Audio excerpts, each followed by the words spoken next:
విషయం చెప్తా గుర్తుపెట్టుకో. ఇది ఎవరికంటే కానీ బాగా డబ్బుండి మా దగ్గర నేను ఇరవీగుతుంటారు చూడు, వాళ్ళకు మాత్రమే చెప్తానా.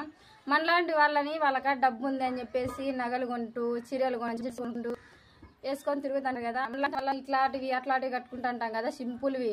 ఏదంటారు అది నా ఇంగ్లీష్లో నాకైతే రాదు, కానీ అది ఏంది చీపు చీరేనా, ఏంది ఇంత చీపువా, ఏంది ఇత్తడివే ఇవి మళ్ళీ కానీ డ్రెస్సులని కానీ అంటుంటారు కదా.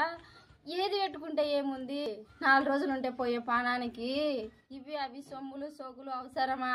నలుగురితో పాటి నారాయణ ఏందదినా ఈ కాలం కొద్ది ఇట్లా మాట్లాడుతున్నారు. కానీ నేను తెరక అడుగుతాను కదా, చెవులు ఏమన్నా కమ్మలు బంగారు పెట్టలేదని ఏడుచ్చానాయా? ముక్కు ఏమన్నా ముక్కురాయి బంగారు పెట్టలేదని ఏడుచందా? ఏదో మా ఇంకొకటి విషయం చెప్పాలన్నా, ఏమంటారంటే కొంతమంది, ఏమమ్మా అట్టండావు నిండు ముత్తైదు ఎట్టండాలంటే, నిండు ముత్తైదు అంటే కుంకుమ పూలు ఉంటే చాలు వదినా.